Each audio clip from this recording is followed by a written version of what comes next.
आप सभी का खैर मकदम है। मैं हूं आपका मेज़बान सैयद बाखिर। आज के इस प्रोग्राम में हफ्ते भर की बड़ी ख़बरों पर नज़र डालेंगे। जो अहम मौज़ूआत हैं, जो इश्यूज़ हैं, उस पर हमारी नज़र होगी।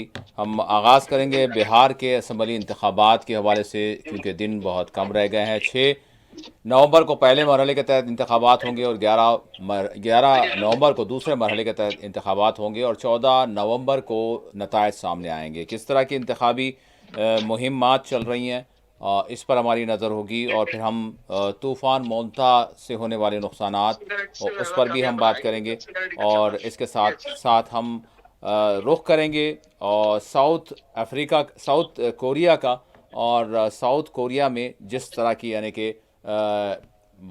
कि दो ममालिक, चाइना को हमने देखा, अमेरिका को देखा, और इन दोनों ममालिक के सुदूर के दरमियान जिस तरह से, मैं चाहूँगा कि थोड़ा सा साइलेंट हो पीछे, किस तरह का जो है यानी इफ़हाम और तफ़हीम का मामला हुआ, इस पर हम बात करेंगे। और चाइना और अमेरिका के दरमियान हमने देखा था कि एक ट्रेड वॉर और एक खलीज पैदा हुई थी। लेकिन बहरहाल ये जो साउथ कोरिया की समिट हुई, इसमें बहुत सारी बातें सुलझती हुई नज़र आई, उस पर भी नज़र डालेंगे। लेकिन इसके साथ भारत को फिर एक मरतबा डोनाल्ड ट्रंप की जानिब से धमकी दी गई, उस पर भी नज़र डालेंगे। पाकिस्तान और अफ़गानिस्तान के दरमियान के ताल्लुक़ात पर भी बात होगी। और गज़ा में जो बर्बरियत है, जंग बंदी के बावजूद इसराइल की जानिब से जारी है और फ़लस्तीनियों की जानें जा रही हैं, और एक गैर यकीनी सूरत हाल अब भी गाज़ा में बनी हुई है। और इसके साथ साथ सूडान का रुख करेंगे। सूडान को दुनिया ने नज़रअंदाज कर दिया, या फिर दुनिया की ताकतों का ये यानी उनकी बिसात यहाँ पर जो है बिछी बिछी हुई नज़र आ रही है। और फिर जिस तरह से क़त्ल आम और बेकसूरों का, आम लोगों का यानी क़त्ल हो रहा है और आपस में लड़ रहे हैं। लेकिन सवाल यहाँ पर यह है कि कौन इनको लड़ा रहा है, क्या उनके मफादात हैं। हम सूडान की सूरत हाल का भी जायज़ा लेंगे और आखिर में हम बात करेंगे तेलंगाना की, तेलंगाना में जारी पॉलिटिक्स की, और एक हल्के के ज़िमनी इंतखाबात को लेकर किस तरह की सियासत तेलंगाना में चल रही है, इस पर भी हम नज़र डालेंगे। और हाइड्रा की जानिब से होने वाली कार्रवाइयों पर भी हमारी नज़र होगी। और तेलंगाना में जिस तरह से काबीना में एक मुस्लिम चेहरे को शामिल किया गया, क्रिकेटर जो यानी साबिक़ क्रिकेटर जिन्होंने सियासत में क़दम रखा और आज वो तेलंगाना की काबीना में शामिल हो चुके हैं, मेरी मुराद है अज़हरुद्दीन के हवाले से, उस पर भी हम बात करेंगे कि किस तरह से एतराज़ किया गया और इससे क्या कांग्रेस सरकार जो है तेलंगाना में आवाम को एक मैसेज देना चाहती है। तो इन मौज़ूआत पर बात करेंगे। आपके कॉल्स भी हम प्रोग्राम में शामिल करेंगे हस्ब मामूल। इस वक्त मेरे साथ माजिद साहब भी स्टूडियो में नहीं है, लेकिन बहरहाल वो हमारे साथ फ़ोन पर शामिल हैं। हम उनसे जो है आपके सवालात के जवाब लेंगे। भाई साहब अस्सलाम वालेकुम। वालेकुम सलाम। भाई साहब, इससे पहले कि हम कॉलर्स के कॉल प्रोग्राम में शामिल करें, मैं आपसे जानना चाहूँगा कि बिहार में जो इंतखाबी सरगर्मियाँ चल रही हैं, प्रधानमंत्री भी इसमें हैं, अमित शाह भी नज़र आ रहे हैं, बड़े बड़े कायदीन। मैं चाहूँगा कि थोड़ा सा पीछे आपके साइलेंट हो तो ठीक है, आवाज़ मैं क्लियर साइड में रहेगी। अभी 2 मिनट में साइड और में जाता हूँ जी। मैं जानना चाहूँगा आपसे कि किस तरह से देख रहे हैं बिहार की इंतखाबी मुहिम को। जी माजिद साहब। देखिए, बिहार में इस वक्त पूरा स्टेज सज चुका है और दोनों जो महाज है उसमें तो रास्त मुकाबला तो है और दोनों के मैनिफेस्टो भी जारी हो चुके हैं। और मैनिफेस्टो की लड़ाई ये कोई माने नहीं रखती, क्योंकि ये वादे ऐसे हैं जो शायद ये दोनों भी वादे पूरे नहीं कर पाएंगे। लेकिन मैनिफेस्टो में एक फर्क जरूर दिखा, एनडीए के मैनिफेस्टो में और महागठबंधन के मैनिफेस्टो में, जी कि वो एक आजकल कहते हैं ना, कट एंड पेस्ट। जी। तो महागठबंधन से कुछ चीजें निकाली, उसमें से कुछ तरमीम कर दी और कुछ हम्म दे दी। हम्म। और जिस तरीके से नीतीश कुमार, जो पता नहीं वो सीएम का चेहरा है नहीं है, वो तो कुछ कह नहीं सकते उनके बारे में, लेकिन वो जिस तरीके से जो रिलीज थी मैनिफेस्टो की, वो जी अलबत्ता इश्यूज क्या है, इश्यूज का जहां तक सवाल है डॉक्टर साहब, जी। जी कि एनडीए के पास नौकरी, मुलाजिमत, और आप देखिए जिस तरीके से लाखों लोग जो बिहार के बाहर जाकर मुल्क के जी। जी मुख्तलिफ हिस्सों में जाकर रोजगार करते हैं, उनके बारे में उनको फिर से जो है वापस लाए, उनके रोजगार करें, जी। ये कोई खास इनका नहीं है। ठीक है, महागठबंधन ने कुछ सरकारी नौकरी देने की बात की, कुछ जी। एमएसएमई कायम करने की बात की, हम्म। लेकिन एनडीए के जो एजेंडे के इसमें जो है, सिवाय घुसपैठिया, बुरखा, नमक हराम, जी इसके अलावा नफरत की जहां तक कोशिशें हो रही हैं वो करने की कोशिश की जा रही है। जी। और एक सवाल ये भी है हम्म कि जिस तरीके से SIR यानी स्पेशल इंटेंसिव रिवीजन का जो मामला था, जी जी, उसकी वजह से आज भी मुझे बताया गया है कि 6 लाख एलिजिबल वोटर्स वो अपने हक से महरूम होने वाले हैं। तो खैर जो भी हो, 65 लाख की दर और 6 लाख की दर, ये तो एक बड़ा मसला है। तो मैं समझता हूँ कि बिहार के इलेक्शन, जी मैं समझता हूँ कि एक नया सिमत देने की कोशिश करेंगे। इससे ये मालूम होगा कि आने वाले दिनों में ये जो नजरियाती जो फोर्सेस है, हाँ हाँ, जो दस्तूर और कानून को थिज्जियां उड़ाते हुए आगे बढ़ रही है, वो कंटिन्यू रहेगी या उस पर कुछ स्पीड ब्रेकर लगेगा या ब्रेक लगेगा। जी यकीनन बिहार के इंतखाबात नाज़रीन काफ़ी अहमियत की नज़र से देखे जा रहे हैं, और इसको जो है न सिर्फ बिहार का मुस्तकबिल बल्कि सारे मुल्क का जो सियासी मुस्तकबिल होगा वो तय करेगा। इस तरह से इसको देखा जा रहा है। एक कॉलर, पहले कॉलर हमारे साथ जुड़ चुके हैं। अस्सलाम वालेकुम। हेलो, अस्सलाम वालेकुम। अस्सलाम वालेकुम। वालेकुम सलाम। मैं चाहूँगा कि जी बिल्कुल, भाई मैं आपके चाहूँगा कि साथ दोबारा मैं कॉल बात करें, कर। और मैं ज़रूर कॉलर से ये कहूँगा कि जब भी आप कॉल करें तो अच्छा, अपने फोन कम टीवी की करना। आवाज़ को कम कर दें, और हाँ, या फिर बिल्कुल कम टीवी कर से दिया। दूर हो जाएं और फ़ोन नहीं के नहीं, ज़रिए बिल्कुल रात दूर तौर होगा, पर कम आप कर दिया। हमसे रब्ता करें, ताकि आपका सवाल और आपकी आवाज़ नहीं हम नहीं, अच्छी तरह बेशक से सुन बेशक सकें, बेशक, सही और बात है, कर आपके दिया। सवाल का जो है हम जवाब भी दे सकें। तो कर दिया कर बहरहाल दिया। मैं आपसे यही हमेशा जिस तरह से हस्बे मामूल मेरी इल्तमास होता है, वही मैं फिर एक मरतबा दोहराऊँगा नहीं कि नहीं नहीं, आप कॉल बिल्कुल करें सही तो है मुकम्मल बात तौर साहब।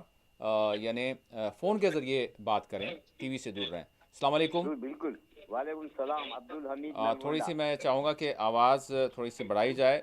गालिबन शायद अब्दुल हमीद साहब नलगुंडे से हैं। जी सवाल कीजिए अब्दुल हमीद साहब। तो सवाल ये है कि भाई आलम इस्लाम की बेहिसी बोलना या बेहिस बोलना, जी जी कि भाई 20 गारंटेड है कि भी एक फौजी के कत्ल के बाद कई मासूम मासूम लोगों को बर्बाद कर दे रहे हैं यहाँ, कि ये गारंटेड कराने की वजह क्या है? आप तक नहीं समझ आई। जामीन के माने ये है कि आता हूँ कि भाई उनसे काम नहीं हुआ, मैं कर रहा हूँ। आखिर कहाँ गए जामीन?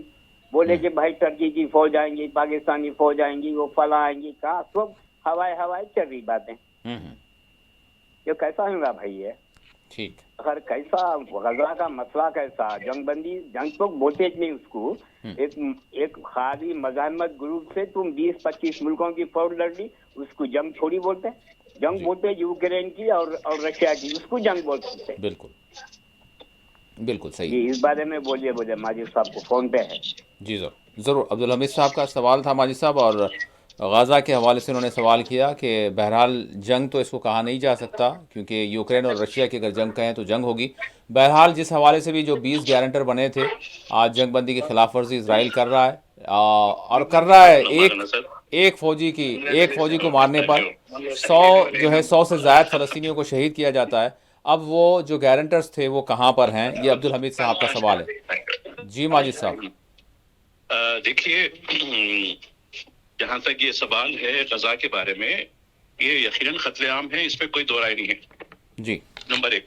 नंबर दो, ये पूरे ये शर्म शेख में जो 8 और 10 के दरमियान, अक्टूबर के दरमियान जो कुछ मामला हुआ है, ये एक धकोसला दुनिया को जो है धोखा देने के लिए था। और आज भी देखिए, मुझे ये बताया गया कि अभी जो है, जो आज हमास और उनकी तरफ से 25 मरतबा खिलाफ वर्जी हुई। जी 25 मरतबा। दिन कितने हुए देखिए आप। जी ये यानी 20 दिन में 25 मरतबा खिलाफ वर्जी हुई। जी जी तो ये कत्लेआम, और ये मुस्तकिल नहीं है। और जंग जो है यकीनन रूस और अमेरिका के दरमियान, माफ की, रूस और यूक्रेन के दरमियान जो जंग है वो जंग है, क्योंकि जंग दो मध्य मुकाबिल के दरमियान चल रही है। बिल्कुल। तो इस तरीके से जो है, ये जो है बिल्कुल एक कत्लेआम है, और ये चलता रहेगा। दुनिया खामोश तमाशी बनी रहेगी। और डोनाल्ड ट्रंप की जिस तरीके से जो सरपरस्ती हो रही है इसराइल की और इसराइल की बर्बरियत की, जी आप जी देखिए, इसराइल के नायब सदर, इसराइल का वजीर खारिजा, ये भी आते हैं, मनाने की कोशिश करते हैं। तो हरदम ही देखिए आप, मैं किसी को नहीं सुनूंगा, मेरे को इख्तियार है, फला है, जी मैं किसी की इजाजत की जरूरत नहीं है। ये जो मामला है वो बहुत जो है, मैं समझता हूँ तशवीशनाक है, और दुनिया को सोचने की जरूरत है कि दुनिया किधर जा रही है। यकीनन। एक और कॉलर हमारे साथ जुड़ चुके हैं। अस्सलाम वालेकुम। अस्सलाम वालेकुम। वालेकुम सलाम। जी हाँ, बाकी रहे अभी ये जो इलेक्शन चल रहा है ना बिहार में, जी जी उससे मेरा कुछ भी संबंध नहीं है। जी जी बिल्कुल, मैं तो हैदराबाद में रहता हूँ, दरभंगा फरभंगा क्या है किधर है क्या है, मेरे को कुछ लेना नहीं है देना नहीं है। लेकिन एक बात है, जो ऊपर वाला जो रिजल्ट देता ना, जी जी वो 100% परफेक्ट रहता है, उसमें कुछ भी गलत नहीं रहता। बिल्कुल उसका जो ये रहता रिजल्ट, वो बहुत करेक्ट रहता। उसमें बाकी के लोग रहते रहते ये करते रहते, कोई मतलब नहीं है वो बात को, समझ गए ना। और उसमें ऐसा होना था, वैसा ठीक होना है था, ये होना था, वो होना था, ठीक है कोई मतलब नहीं। वही बात बोलना चाहता हूँ। ठीक ठीक है है, ओके, थैंक यू, शुक्रिया। ठीक। माजिद साहब, आपके अजीज लड्डू साहब का जो है फ़ोन था। हाँ जी जी जी जी जी जी उन्होंने कहा है कि जो रिज़ल्ट आता है वो रिज़ल्ट जो है उसको जो है तस्लीम करना चाहिए, रिज़ल्ट के अलावा तो कोई बात नहीं होनी चाहिए। बहरहाल बिहार के रिज़ल्ट के हवाले से वो नहीं, बहुत सही बात है। जी आपकी बात बिल्कुल सही है, लेकिन आप देखिए हरियाणा, मध्य प्रदेश, महाराष्ट्र, इसके अंदर खुद कर्नाटक के अंदर भी रिजल्ट से पहले, ठीक है, रिजल्ट से पहले जो कुछ खेल खेला गया, जो वोट चोरी का खेल खेला गया, अभी देखिए सेंट्रल बेंगलुरु के एक हल्के में, एक घर में जहां एक दो आदमी रहने की गुंजाइश नहीं है, वहां 82 लोगों के वोटर्स की लिस्ट दी गई थी। शिरडी एक महाराष्ट्र में एक इलाका है, एक बिल्डिंग में जो है 4,500 लोगों की चीज है। तो ठीक है, यही हाल मध्य प्रदेश में हुआ, यही हाल जो है हरियाणा में हुआ, और किस तरीके से बिहार इलेक्शन से पहले 1 करोड़ से ज्यादा खवातीन को 10-10 हजार रुपए दिए गए, ये भी तो देखने की जरूरत है। मध्य प्रदेश में और महाराष्ट्र में लाडली बहना नाम से कितना जो है किया गया, फिर इलेक्शन के 3 महीने के बाद 92% वो बेनिफिशियरी को निकाल के फेंक दिया गया। तो जी ये चीजें भी तो, इसका हम कंपैरिजन करेंगे ना रिजल्ट के साथ, ये मामला क्या हो रहा है, ये चीज को भी लड्डू साहब समझते हैं, सही है, हम जरूर तस्लीम करेंगे। लेकिन ये जो फैक्टर है, वोट चोरी का फैक्टर है, अब ठीक है 12 रियासतों और ज़ेर इंतजाम इलाकों में SIR करने की बात की जा रही है, ठीक है, हम तो वेलकम करेंगे, लेकिन आपकी नीयत पर भी तो हम सवाल करेंगे। ठीक। एक और कॉलर जुड़ चुके हैं। अस्सलाम वालेकुम। अस्सलाम वालेकुम।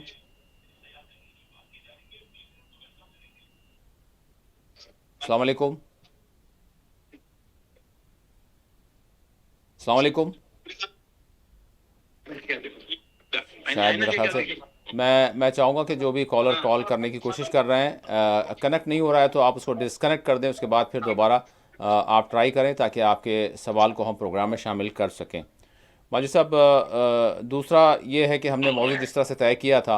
अस्सलाम वालेकुम। लाइन शायद ड्रॉप हो गई, या फिर पहले जो कॉल जिन्होंने किया था अगर वो डिस्कनेक्ट कर दें तो मुनासिब रहेगा ताकि हम दूसरे कॉल जो है प्रोग्राम में शामिल कर सकें। अस्सलाम वालेकुम। नहीं हो रहा है राब्ता। ठीक है माई साहब, मैं जानना चाहूँगा कि साउथ कोरिया में जो समिट हुई थी, इसमें चाइना और अमेरिका के सुदूर की मुलाकात हुई और दोनों ममालिक के दरमियान जो खलीज पैदा हुई थी उसमें थोड़ा सा जो है कोई मफाहमत होती हुई नज़र आ रही है ट्रेड के हवाले से, टैक्सेस के हवाले से। जी माजिद साहब।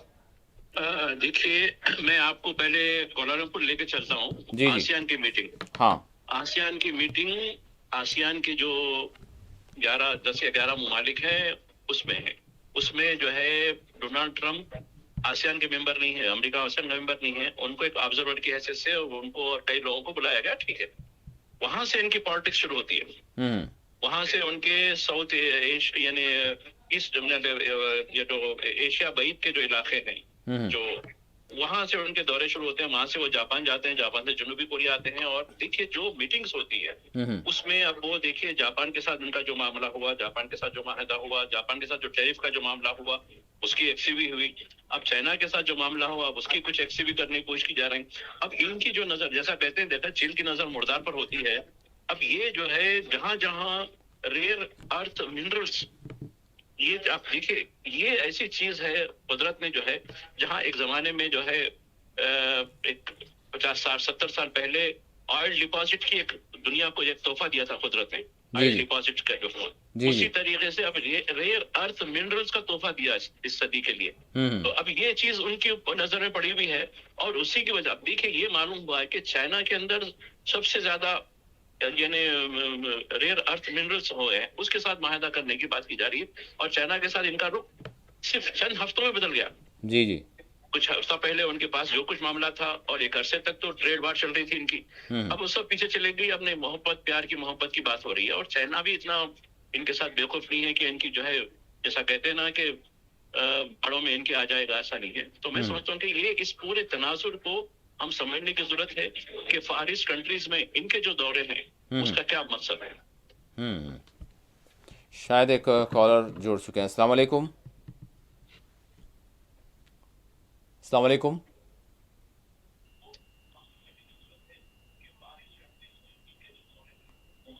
अस्सलाम वालेकुम। मैं चाहूँगा कि कॉल कट करके फिर से मिलाएं, क्योंकि यहाँ पर डिस्टरबेंस हो रहा है। जिन्होंने भी कॉल किया है वो फिर यानी कॉल पर ध्यान तवज्जो नहीं दे रहे, जिसकी वजह से शायद ना दूसरों का फ़ोन लग पा रहा है, ना ही आपसे बात हो पा रही है। मैं चाहूँगा कि शायद अभी जो कॉल आया था वो कॉल थोड़ा सा कट करें, जिन्होंने भी कॉल किया था वो उसको कट कर दें, ताकि दूसरे जो है मिला सकें। वरना तकनीकी मसला अक्सर और बेशतर इस हवाले से बन रहा है। मैं चाहूँगा कि अभी जिसने कॉल किया था, मौजूद कॉलर ने, तो वो डिस्कनेक्ट कर दें। बहरहाल दोबारा जो है ट्राई करें, ताकि दीगर हम जो है कॉल्स प्रोग्राम में शामिल कर सकें। माजिद साहब, इस दरमियान मैं आपसे जानना चाहूँगा, जिस तरह से गाज़ा में जो सूरत हाल इस वक्त बनी हुई है, क्या आप इसको देख रहे हैं, किस तरह से इसको देख रहे हैं माजिद साहब? जी। देखिए, गाजा में पहले पूरी तरीके से किस्म का चल रहा था, अब ये सिस्टमेटिकली जो है कत्लेआम की बात की जा रही है। जैसे जैसे लोग अपने पुराने इलाकों को वापस होने की कोशिश करते। देखिए, खान यूसुफ में कल शाम में खान यूसुफ में बर्बरीत की गई, जबकि लोग अपने वापस हो रहे थे, अपने खंडर घर को देखने के लिए अपने इलाके को जाने की कोशिश कर रहे हैं, वहां बर्बरीत की जा रही है। तो अब इसको, ये खिलाफ वर्जी को कौन रोकने का? अब बहाना ये है कि नहीं, हमारा एक फला को नशाना बनाया गया, फला को बनाया गया, तो इसको कौन देखेगा? ये एक बहुत बड़ी जो है चैलेंज है। और ये 20 जो जमानती लोग हैं वो क्या कर रहे हैं, और जो दस्तखत करे 4 मुल्क, वो लोग कहाँ हैं इस वक्त? तो जी। ये पूरी तरीके से अब कोई डोनाल्ड ट्रंप को पूछने वाला है क्या, भाई क्या तुम सब अपनी सरकर्दगी में ये सब चीजें करें, इसका क्या कौन देगा जमानत? जब तक देखिए, ये इससे पहले भी एक तजुर्बा फरवरी में हो चुका है, तो जी जी। वो पूरी तरीके से फेल होके फिर कत्लेआम हुआ। अभी भी जो है, अब ये यानी किस्म के तौर पे कत्लेआम होगा, फिर कहेंगे नहीं नहीं नहीं, फिर जंगबंदी पे वापस हो रहे हैं। ये क्या मजाक हो रहा है? इस पे कोई रोकने वाला है? कोई रोकने वाला नहीं इसका। भाई साहब, क्या एक मामला ये भी चल रहा है रियाद में, 2 रियासती हल के हवाले से पेशरफ्त हो रही है, तो इसको किस तरह से देख रहे हैं आप? देखिए, ये महज टाइम खरीदने की बात है, वक्त को खरीदने की बात हो रही है। जी जी अगर ये संजीदा है तो पहले मुकम्मल जंगबंदी का करते, और जो आप अथॉरिटी कायम करे थे, इंटरनेशनल अथॉरिटी बल्कि कायम करे थे, जी जी। जिसके खुद सुनाल सौदा सदर है, वो अथॉरिटी किधर है? वो अथॉरिटी क्यों एग्जीक्यूट नहीं हुई? फिर ये यानी गैर फलस्तीनी अरब एंड अदर अलाइज फोर्स वो कहाँ गई? वो क्यों अभी तक इख्तियार पे नहीं ली? तो मैं समझता हूँ कि ये पूरी तरीके से एक सिस्टमेटिकली जेनोसाइड, पहले ओपनली जेनोसाइड चल रहा था, अब ये सिस्टमेटिकली जेनोसाइड चल रहा। जी। नाज़रीन, हम अपनी बातचीत को जारी रखेंगे और दीगर मौज़ूआत पर भी हम बात करेंगे, और आपके कॉल्स भी इंशाल्लाह प्रोग्राम में शामिल करेंगे। यहाँ पर एक छोटा सा हम ब्रेक लेंगे, ब्रेक के बाद दोबारा हाजिर होंगे। नाज़रीन, ब्रेक के बाद आपके साथ में आप सभी का दोबारा खैर मक़दम है। हम बात कर रहे हैं मुख्तलिफ़ मौज़ूआत जो हमने तय किए, और इसके साथ साथ आपके कॉल्स भी प्रोग्राम में हम शामिल कर रहे हैं। अस्सलाम वालेकुम।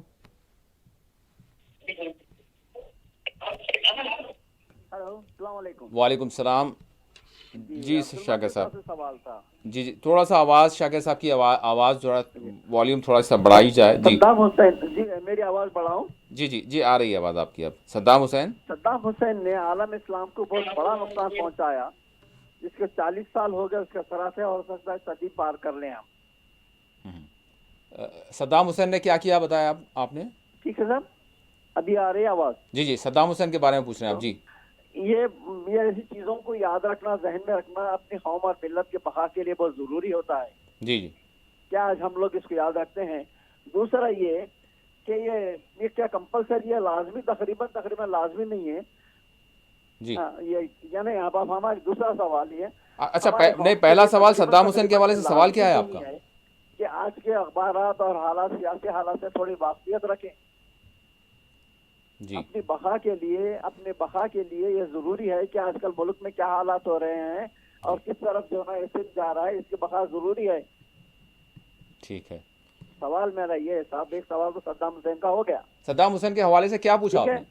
सद्दाम हुसैन के हवाले से क्या सवाल है ये आपका? है जी कि हमारे कौम को कि आजकल के सियासी हालात जो हो रहे हैं जी उसके बारे में जानकारी तकरीबन जरूरी है। सियासत से हो, मीडिया से हो, या बूढ़ा हो या नौजवान हो। जी सद्दाम हुसैन के बारे में ये था कि सद्दाम हुसैन ने इस आलम इस्लाम को बहुत बड़ा नुकसान पहुंचाया, जो ईरान पे हमला करके और कुवैत पे हमला करके। ठीक है, उसकी गलती की भरपाई जो ना 40 साल भी हो गए, उसकी भरपाई चल रही है और पता नहीं सदी पूरी कर लेंगे हम लोग। ठीक ठीक जी ठीक है बिल्कुल सर? ठीक। दो दूसरा सवाल हैं सवाल आपके। एक करूं? तो सियासी मामलात के तहत हमारे नौजवानों के शौर के हवाले से आप मुसलसल बिल्कुल ये सवाल उठा रहे हैं, दूसरा वो सवाल सवाल ये है है जी। कि हमारे कौम के लिए आजकल के सियासी हालात के बारे में जानकारी रखना तकरीबन जरूरी है, लाजमी है। जी क्यों इससे बेखबर है? ठीक है शाकिर साहब, बिल्कुल ये दोनों सवालात मैं माजिद साहब के सामने रखूँगा। माजिद साहब आपने सवाल सुने या फिर मैं आपको रिपीट कर दूँ? रिपीट कर दीजिए जरा प्लीज। जी, सद्दाम हुसैन शाकिर साहब का फ़ोन था। उन्होंने सवाल ये किया कि सद्दाम हुसैन ने जो कुछ यानी उन्होंने पॉलिसियाँ अपनाई, जिस तरह से कुवैत पर हमला किया, जिस तरह से इराक़ पर यानी ईरान पर हमला किया, और उसके नतीजे में जो तबाही हुई उसका जो है आज तक हम उसको झेल रहे हैं। एक सवाल ये था। दूसरा ये है कि जो कौम व मिल्लत को सियासी मामलात के तहत जो एक शऊर उनका बेदार होना चाहिए, मालूमात होने चाहिए, क्या वो मालूमात हैं? ये दो सवाल उन्होंने किए। जी भाई साहब। देखिए, ये बात तो तारीख में कई ऐसे वाक़यात हुए हैं, लिबिया के मोहम्मद गद्दाफी को लीजिए या सद्दाम हुसैन को लीजिए। जब इंसान के मन में एक तकब्बुर आ जाता है कि मैं नाकाबिल शिकस्त हूँ, तो अब जिस तरीके से नेतन्याहू, डोनाल्ड ट्रंप, जिस तरीके का जो मौजूदा दौर में कह रहा हूँ जी तो ये जब सेंस पैदा हो गया तो इसका कुछ लोग फायदा उठाए। जी और अरब यानी अगर मोहम्मद गद्दाफी या सद्दाम हुसैन अगर हयात में होते तो शायद ये जो कत्लेआम होता, ये कत्लेआम की जुरात शायद नहीं कर सकते। ये दो पहलू अलग अलग है। जी एक पहलू उनकी कैफियत का कि उन्होंने नाकाबिल चैलेंज है, नंबर एक। जी इसकी वजह से उनसे गलतियां हुई, उस गलतियों का मगरिब ने फायदा उठाया, उठा के इसराइल के ग्रेटर इसराइल बनने के लिए राह हमवार किया। जी जी ये इस तनाजुर में देखता हूँ। नंबर दो क्या है? जी भाई साहब, दूसरा जो है नंबर दो जी शऊर, कुछ बता रहे थे आप। हाँ जी, सियासी शऊर के हवाले से जो शाकिर साहब अक्सर और बेशतर कर रहे हैं। सही देखिए, सियासी शऊर कोई बाजार में बिकने वाली चीज नहीं है। सियासी शऊर उससे होनी चाहिए जब आप जो है आपकी तालीम, आपका समाज, और आप देखिए जहाँ तक मुसलमानों का ताल्लुक है उनके पास कम्युनिकेशन का बहुत बड़ा नेटवर्क है जी। हर हफ्ता जो है जुम्मे के दिन। लेकिन इसको सिर्फ इबादत, मजहब, रूहानियत से बिल्कुल उसको मजबूत करके रख दिया गया। मेरा ये है कि ये कम्युनिकेशन नेटवर्क को पूरी तरीके से फैलाया जाए ताकि लोगों में शऊर बेदार है। जरूरी नहीं है कि हर आदमी में वो शऊर पैदा हो, फिक्र पैदा हो। मैं अपने घर का मतलब ठीक है, अपने घर की भी फिक्र रखो, लेकिन उसके साथ अपने पड़ोस की भी फिक्र रखो, अपने समाज की फिक्र रखो, अपने कबीले की फिक्र रखो, और उसके साथ कौम की फिक्र रखो। तो इस फिक्र जो है तो बाजार में मिलने वाली या किसी से जो हासिल होने वाली चीज नहीं है। कई लोग यूनिवर्सिटियों में फलां पढ़ते, जरूरी नहीं है कि हर पढ़ने वाला तालिब इल्म, हर ग्रेजुएट जो है वो शऊर लेके पैदा हो। शऊर विजिंदा होने, अपनी जमीन पर होना चाहिए। जी ठीक। एक और कॉलर हमारे साथ जुड़ चुके हैं। अस्सलाम वालेकुम। अस्सलाम वालेकुम।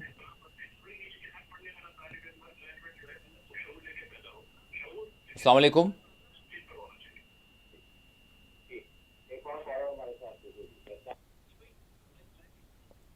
अस्सलाम वालेकुम। शायद लाइन ड्रॉप हो गई। मैं चाहूँगा कि दोबारा ट्राई करें और जैसे ही सवाल आपका मुकम्मल हो जाए तो आप फ़ोन को डिस्कनेक्ट कर दें ताकि दूसरे कॉलर्स को भी हम शामिल कर सकें और आपके सवाल का भी जवाब दे सकें। अस्सलाम वालेकुम। अस्सलाम वालेकुम। जी आवाज़ आ रही है, कौन कहाँ से? मैं हुसैन आलम हैदराबाद से मोहम्मद अब्दुल अजीज बात कर रहा हूँ। जी सवाल कीजिए। देखिए, मेरा सवाल ये था, हम्म। जितने भी बीजेपी इख्तियार वाली रियासतें हैं जी जी उसमें तकरीबन मुसलमानों पे जुल्म होते हैं, खासकर बुलडोजर कार्रवाई के बारे में। जी जी हाँ, तो उसी हिसाब से ये पूछना था जी। कि इसमें सुप्रीम कोर्ट का क्या वो रहा है इसका, मतलब जब फटकार लगा रही स्टेट जी हाँ। रियासत के सरबराह को, हम्म। और इससे पहले अखबार में ये भी पढ़ने आया जी कि 10-10 लाख रुपए उनको हर्जाना भी देना है हम्म। जिनके घर बुलडोजर के जरिए विस्तार कर गए। जी जी क्या वो अमल पूरा हुआ? फिर आज भी वो जारी है? हम्म। आज भी ये अमल जारी है हर उनके, ठीक। खासकर यूपी और आपके आसाम में। जी जी तो मेरा मतलब ये कि हमारे कानूनदान जितने भी हैं, जी क्यों ये कमजोर हैं इतना, क्यों उसको बुलडोजर कार्रवाई को नहीं रोक सक रहे हैं? ठीक है। फिर क्यों सुप्रीम कोर्ट पे क्या लोग नहीं जा सकते फिर आगे वापस? जी जी कानूनदान या दानिश्वर बिल्कुल। क्यों रोक नहीं सकते इनके बारे में, ये जो बुलडोजर कार्रवाई है? जी बिल्कुल। हालांकि जबकि सुप्रीम कोर्ट इससे वो कर रहा, फटकार लगा रहा, ये जी। खाली फटकार लगाने से काम नहीं होता ना, वो बिल्कुल हिसाब से बोल रहा हूँ। इसका जरा जवाब दीजिए। बिल्कुल। आपका नाम क्या बताया आपने?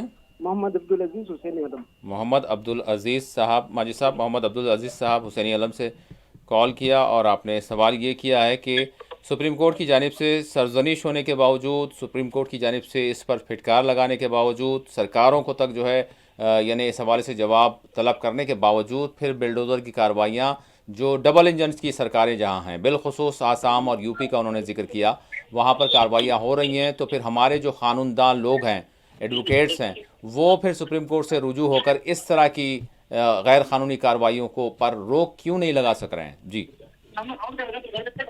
देखिए बाकर साहब, ये इशू आप तो खैर ये सरकारें मुखालिफत कर रही हैं। हालिया दिनों में एक केस उत्तर प्रदेश का आया है,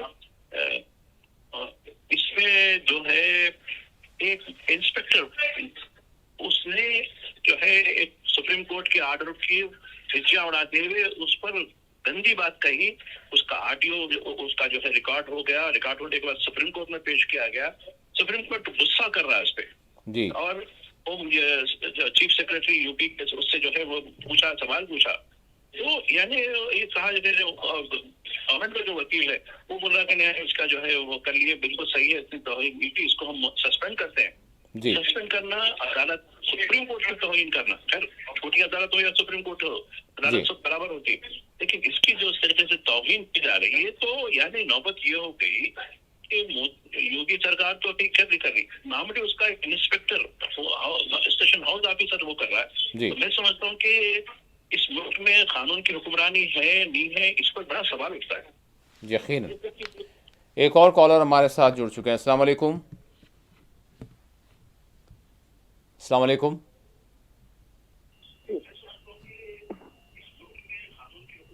जी कौन कहाँ से?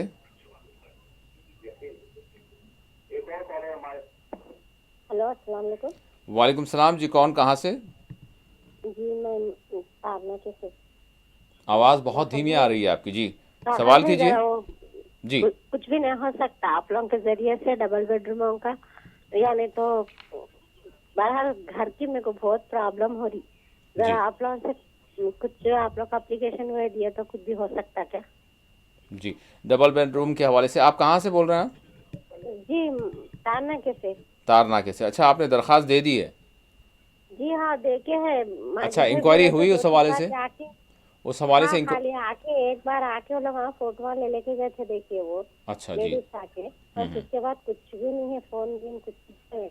जी मेरे घर वालों की तबीयत खराब है। अच्छा, कोई रसीद वगैरह आपको दी उन्होंने? रसीद नहीं, कुछ भी रसीद नहीं दिया, खाली फोन में फोटो ले लेके गए। अच्छा ठीक है। कोई मैसेज वगैरह आया आपको बाद में? जी नहीं आया, फोन नहीं आया। हम लोग जाके तो यहाँ पे भी देखे आए, दरखास्त पैजावानी में भी देखे आए। अच्छा, लोटंग वहाँ पे भी जाके देखे आए। देखिए जो नंबर आपने वो उसमें जो दरखास्त दी थी उसमें जो नंबर दिया, अब उस नंबर को भी आप जो है उसमें सर्च कर देखते रहिए, मैसेज हो सकता है कुछ आ जाए। और फिर ये भी है कि उसमें मरहलावार हो रहा है। तो उम्मीद रखिए आप, इंशाल्लाह आपने दे दिया है, इंक्वायरी भी हो गई है, तो हो सकता है आपका काम आगे बढ़ेगा। ये और बात है कि अभी तक आपको नहीं आया, फिर भी माजिद साहब से हम इस हवाले से ज़रूर जानेंगे। जी माजिद साहब, डबल बेडरूम के हवाले से सवाल है, तारनाके से रेगुलर आप कॉल करती हैं। मशवरा जी हम ये दे चुके हैं, प्रजावाणी में आप रजिस्टर कीजिए, प्रजावाणी में जो है 1 से 2 बार वोट कीजिए, जी तो देखो कुछ राहत हो सकती है। क्योंकि अभी भी 30% जो है ये वो यूनिट्स खाली पड़े हुए हैं और हुकूमत ने कहा कि उसको देने की कोशिश कर रहे हैं। हालांकि वो इंदिरा इंदलू का जो मामला है वो अलग नोयत का है, वो जो है वो खर्च अलग है। ये जो डबल बेडरूम की जो खाली मकान आते हैं उससे तो जिनकी वेरिफिकेशन हो चुकी है, उनको देने की बात की गई। तो फिर देखिए प्रजावाणी से जो है यही सलाह है कि 1 से 2 मरतबा प्रजावाणी में वो करिए भैया। देखिए, आपको माजिद साहब यही मशवरा दे रहे हैं कि प्रजावाणी के दफ्तर से। अच्छा माजिद साहब, कहाँ जाने के लिए आप इनको मशवरा देंगे? बेगमपेट जाना, बेगमपेट जो मंगल और जुम्मे के दिन सुबह 9 बजे जाना, एक दरखास्त लिख लेना, और उनको अगर कोई कम्युनिकेशन हुआ है, अगर ऐसा कुछ जैसे मोबाइल फोन के जरिए या किसी और के जरिए हुआ, तो वो उसके हवाले से उनको बोलना जाके ये चीजें हुई हैं। और मैं इससे पहले भी बोला कि वहाँ जीत चन्ना रेड्डी साहब बोल के रहेंगे, जो इसके हेड हैं, अच्छे आदमी हैं, पॉलिटिकल आदमी हैं, कैबिनेट रैंक रहता है उनका, उनसे पर्सनली मिलने की कोशिश कीजिए। बेगमपेट में कहाँ? बेगमपेट में कहाँ, किधर, क्या नाम? प्रजावाणी का दफ्तर। देखिए, बेगमपेट में प्रजावाणी के दफ्तर से आप रुजू करें, बेगमपेट जाएं। फ्लाईओवर से पहले लेफ्ट रहता है। ठीक है, फ्लाईओवर से पहले आप एक मरतबा फिर कोशिश करें, इंशाल्लाह जो है इस हवाले से कोई पेशरफ्त हो सकती है। एक और कॉलर शायद हमारे साथ जुड़ चुके हैं। अस्सलाम वालेकुम। अस्सलाम वालेकुम। हेलो सालिम साहब। वालेकुम सलाम जी, कौन कहाँ से? मैं संतोष नगर से महबूब शाह बोल रहा हूँ साहब। महबूब साहब जी, सवाल कीजिए। जी बस मेहरबानी साहब, ये सूडान में जो अभी व्हाट्सएप पे इस पे दे रहे, सूडान में ये दुबई वाले बादशाह पैसे दे के करा रहे कहते साहब, मासूम बच्चों को मार दे रहे, खड़े सो बच्चों को मार दे रहे, ये क्या है सूडान के बारे में? गजा का तो होगा, पूरे मुसलमानों का कलंक होगा, मुसलमानों की इतनी बड़ी हमारी हुकूमत रह के जी कुछ नहीं क्या नहीं। अभी जंग का पूरा हो गए बाद से भी फिर धड़ाधड़ रोज 60-70 मासूम बच्चों को मार दे रहे साहब, उसके बारे में कोई पूछता नहीं, हाल नहीं है सूडान का क्या, गजा का क्या। और एक सवाल डबल बेडरूम के साथ था साहब। जी जी। और ये हमारे को यहाँ दे दिए थे महेश्वरम में, फिर बाद में पट्टा वापिस लेके हमारे को इधर हयात नगर का नहीं दिया। वहाँ पे भी गए तो क्या है, बोल रहे हैं यहाँ पे कोई नहीं मिलता, ये नहीं मिलता। लकड़ी का पुल पे पट्टा जमा करके आए साहब। अच्छा। दारुसलाम पे भी जाके बोले साहब जरा इसके वास्ते जरा हमारे मजलिस वाले आवाज उठाए तो जरा सब पब्लिक का जरा बहुत बड़ा ख्याल होता साहब, मेहरबानी आपसे रिक्वेस्ट करेंगे, और कुछ नहीं। ठीक है महबूब साहब, आपने जो 2 सवाल किए हैं, माजिद साहब संतोष नगर से महबूब साहब के सवालात, एक तो जो सूडान में जो कुछ चल रहा है उस हवाले से सवाल, और दूसरा डबल बेडरूम के हवाले से इन्होंने कहा कि महेश्वरम में इन्हें पट्टा दिया गया था, लेकिन उसके बाद फिर वो पट्टा वापस लिया गया और फिर वो हयात नगर में जो है देने की बात की जा रही है। अब क्या करें? और इस हवाले से अगर मजलिस की जानिब से भी कोई मदद, इस हवाले से अगर मजलिस की भी जानिब से कोई मदद अगर हो तो बड़े बेहतर बात होगी। ये उनके 2 सवाल हैं माजिद साहब, अब आप जवाब दें। जी देखिए, महेश्वरम का जहाँ तक मामला है वो कोर्ट में आ गया, वो असल में हुआ, मुकामी लोगों ने एहतजाज किया, उसके बाद हुकूमत ने जो पट्टे दिए थे उनको कब्जा नहीं दिया, पट्टे तो उनके नाम पे ही है, कब्जा नहीं दिया। कहा कि नहीं वो बहुत प्रेशर आ रहा वहां से, हमको जो है हम आपको अल्टरनेट देंगे बोल के। हमको जो अल्टरनेट है वो ले लो। उनके क्या है, हाई कोर्ट में भी ये मामला चलेगा, हाई कोर्ट में भी जो है मामले को जो है सुनवाई हो रही है। जी जी, तो उनसे ये मशवरा दीजिए कि जो भी हो, चिकन से ज्यादा अंडा जो मजदूर है तो वही ले लो, बेहतर। ठीक, बिल्कुल। मतलब महेश्वरम में ना मिले ठीक है, कहीं और मिल जाए, उसका एश्योरेंस वो जानना चाह रहे हैं गालिबन मेरे ख्याल से, कि कहीं और मिल जाए, कोई बात नहीं, एक्सेप्ट कर लेंगे उसको। नहीं कोर्ट का जो है कोर्ट में तजवीज हुई थी, कहीं और खाली है तो दे दीजिए, फिर ये मामले की रिसीव कर लीजिए, क्योंकि मामला अदालत में है, इसकी वजह से वो हो रहा है। तो यानी उन्हें मिलेगा, बस थोड़ा सा वेट करना पड़ेगा और थोड़ा टच में रहें वो, ये करें आप महबूब साहब। सूडान के हवाले से जो सवाल किया है, सूडान में जो चल रहा है उसमें एक अरब ममालिक की ही बात आ रही है कि वही इसमें इन्वॉल्व है, जो कुछ वहाँ चल रहा है, कत्ल व गारत। देखिए, सूडान जी वज़ीर-ए-आज़म अफ्रीका का बहुत बड़ा मुल्क है जी, और मादनी ज़राए से मालमाल मुल्क है जी जी, और गैस के ज़खायर से मालामाल मुल्क है जी, लेकिन उतना ही यानी संगीन पोवर्टी और इस हद तक जो है वहाँ की मुसीबत है, अंदाजा नहीं कर सकते। जी लोग दरबदर हो गए, बल्कि एक शुमाली इलाके में तो कत्लेआम हुआ। दारुलफूल बल्कि इलाका है, जी बताया जा रहा है कि 2000 से ज्यादा लोगों को, जो मासूम लोग हैं, आम लोग हैं, जी उनको मसक्कत कर दिया गया। जी और ये आपस में देखिए, ये जो फौज और वहाँ की जो है पैरामिलिट्री के नाम से एक मुसल्लह तंजीम है, एक जी। दोनों के दरमियान RSF मुल्क की जो है ईंट से ईंट बजा दी जो जी। है, हाँ, रैपिड जो है फोर्स के नाम से जो जी। है, तो ईंट से ईंट बजाई जा रही है। और ये देखिए बड़ी अजीब बात है, कई ममालिक इनके साथ सपोर्ट कर रहे हैं, कई ममालिक, कोई इसको कर रहा, कोई इसको, और कई ऐसी सप्लाई करने वाली कंपनियां, हथियार सप्लाई करने वाली कंपनियां हैं जो दोनों को भी हथियार दे रही हैं। जी जी जबकि एक इलाका जो है, जो साउथ सूडान है, वो कुछ अर्सा पहले जी उसको कट कर दिया गया, ताकि वहाँ जो है दूसरे तबके की मेजोरिटी ज्यादा है, जी। हालांकि वो भी तबके हैं। तो ये पूरी तरीके से खेल जो है चल रहा। और OIC तो मेंबर है सूडान, जी तो वो OIC क्या कर रहा है, क्या तमाशा कर रहा, क्या खाली बैठा, इस पे कुछ उसका कोई रोक है नहीं है। ये मैं नहीं कह सकता कि अभी तक जो है इनके बारे में, सूडान के बारे में इसका कोई रोल समझ में नहीं आता। ठीक है, एक और कॉलर हमारे साथ जुड़ चुके हैं। अस्सलाम वालेकुम। अस्सलाम वालेकुम। वालेकुम अस्सलाम। मोहम्मद मोइनुद्दीन छौनी नादरी बेग से। जी मोइन साहब, सवाल ये है कि सदर जमहूरिया का एक साल का खर्च 27 करोड़ रुपए, वजीर आजम का सालाना खर्च 850 करोड़ रुपए। जी तो ये बताइए कि पार्लियामेंट का एक दिन का खर्च कितना है? आवाम का पैसा कैसे बेदर्दी से खर्च किया जा रहा है, इसमें आपका क्या ख्याल है? ठीक है, मेहरबानी बताएं। ज़रूर। माजी साहब, मोइनुद्दीन साहब छौनी नादेली बेग से उन्होंने कॉल किया और उनका सवाल ये है कि सदर जमहूरिया पर सालाना उनके अखराजात अगर मसारिफ सरकारी तौर पर देखें करोड़ों रुपए है, उसी तरह से वज़ीर आज़म के भी करोड़ों रुपए के मसारिफ होते हैं, इसी तरह से पार्लियामेंट का एक दिन का जो सेशन होता है उसका कितना खर्च होता है, और ये सारा जो खर्च होता है तो वाकई जो है ये कहाँ से होता है और देश को कितना जो है फिर इसका रिटर्न मिलता है या फिर फ़ायदा होता है? देखिए, मैं वो हमारे नाज़िर से ये कहूँगा जी जी कि हमारा जो सालाना बजट होता है, हाँ, जो हाँ। सीतारमन साहब पेश करती हैं, जी जी तो उसमें पार्लियामेंट्री अफेयर मिनिस्ट्री होती है, जी उसका बजट कितना होता, उस पे जो है, जिसमें स्पीकर, चेयरमैन और उसके मेंबर के तनख्वाहें हैं, मेंबर के बेनिफिट्स, फिर जो मेंबर रिटायर हो चुके हैं या उनके जो पेंशन, उनके बेनिफिट, फिर वहाँ के एम्प्लॉइज की सैलरी, ये सारी चीजों की तफसील होती है। और आजकल जो है बजट भी जो है ऑनलाइन जो है बजट के पुस्तक देख सकते हैं। ये हो गया।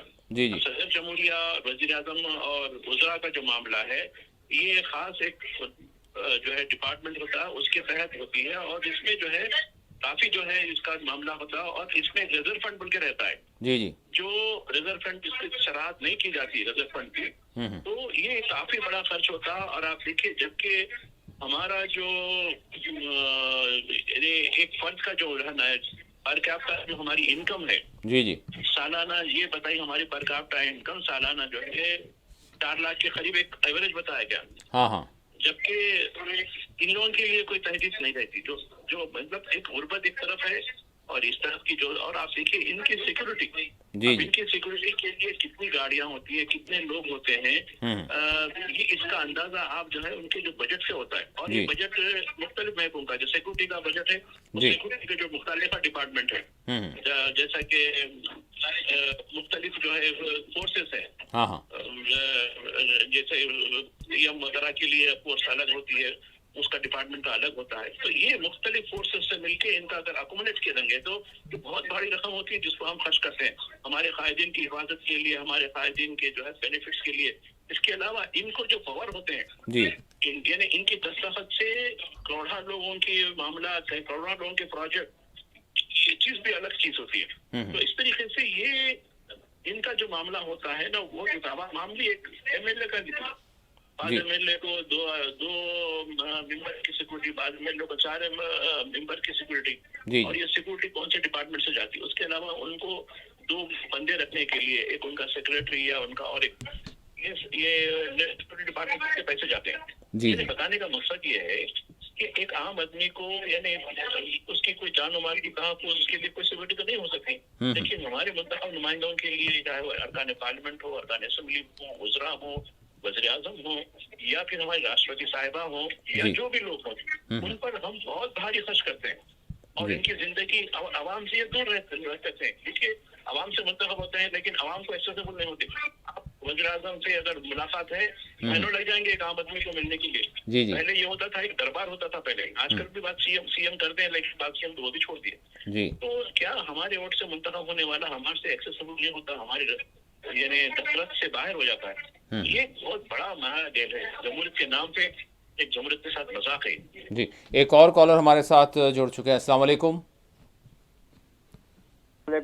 वालेकुम सलाम जी, कौन कहाँ से?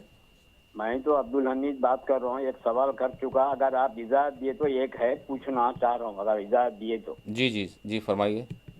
ये है कि भाई अब अजहरुद्दीन साहब दो ना असेंबली के मेंबर है ना एमएलसी है। जी जी खाली एमएलसी इलेक्ट करे, वो गवर्नर कने है। अभी टेक्निकल प्रॉब्लम से उनको बाकायदा एमएलसी नहीं। अब वो कैबिनेट में ले रहे हैं तो क्या होदा दिए उनको, अभी होदा भी नहीं दिए। जी जी वो जो भी हिल्स के चुनाव के वास्ते दिए, कुछ वोट आ सकते, उन्होंने भी जो भी हिल्स के रहने वाले हैं।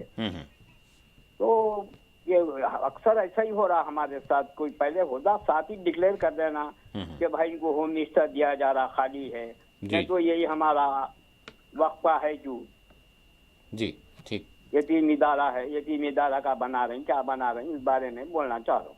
ठीक है। माजी साहब, बिल्कुल प्रोग्राम का आखिरी सवाल, और अब्दुल हमीद साहब नलगुंडे से उन्होंने सवाल जो किया वो हमारे मौजू से रिलेटेड भी है, क्योंकि आखिरी जो इस प्रोग्राम का आखिरी जो हमारा सवाल था और मौजू था वो यही तेलंगाना की सियासत और तेलंगाना में अजहरुद्दीन को काबीना में शामिल करना, और फिर साथ ही साथ जुबली हिल्स में जो ज़िमनी इंतखाबात चल रहे हैं उसको लेकर जिस तरह की सियासत चल रही है। तो नलगुंडे से अब्दुल हमीद साहब का भी इसी हवाले से बिलखुसूस अजहरुद्दीन के काबीना में शामिल करने के हवाले से सवाल है। जी, क्या कहेंगे भाई साहब?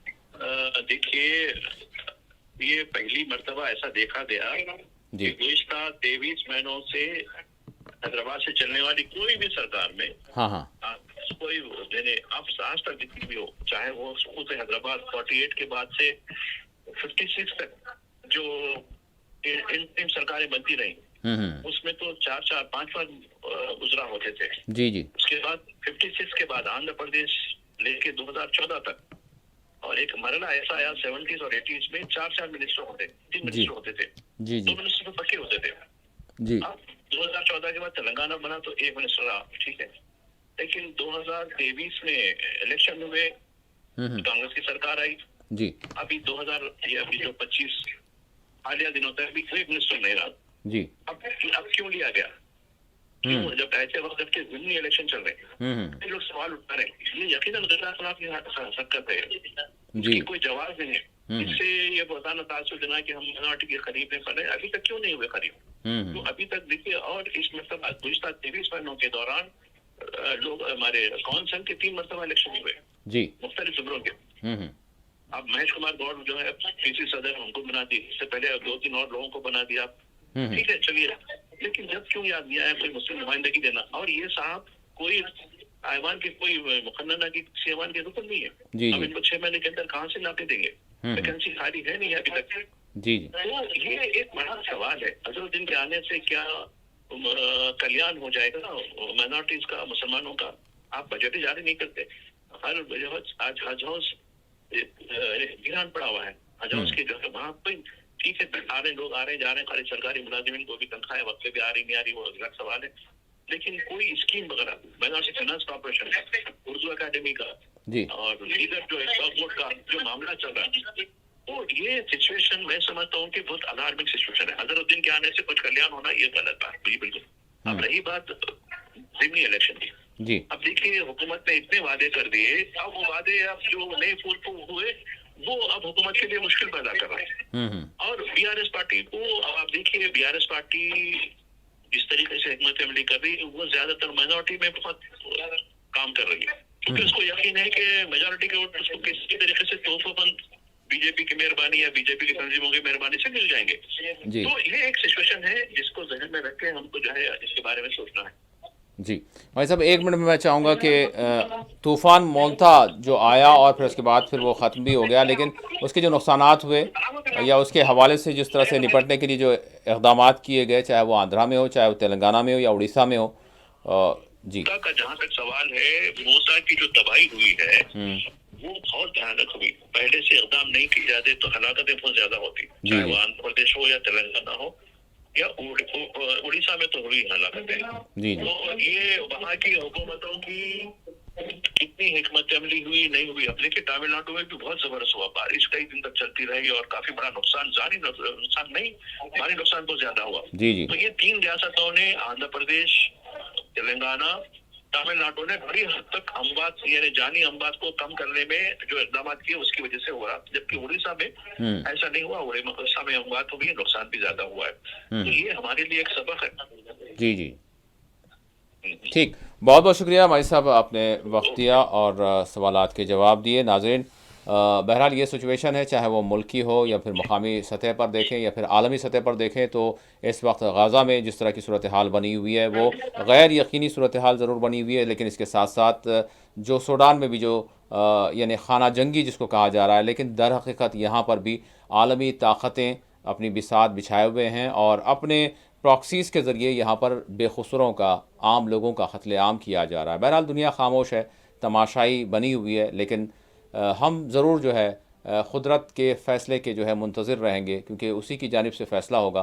क्योंकि ऐसा नहीं लग रहा है कि ये दुनिया के जो ममालिक हैं या अक़वाम मुत्तहिदा है या फिर जो बड़े बड़े बुलंदबांग दावे करते हैं वो कुछ यहाँ पर हल करेंगे। ये सारी इनसे उम्मीदें सारी ख़त्म हो गई हैं। बहरहाल कोई एक नया फ़ैसला क़ुदरत की जानिब से ही हो सकता है ताकि इन बेखुसूरों का जो खून बह रहा है वो रुक सके। इसी के साथ खुसूसी प्रोग्राम आपके साथ यहीं अख्तिताम को पहुँचता है। अल्लाह हाफ़िज़।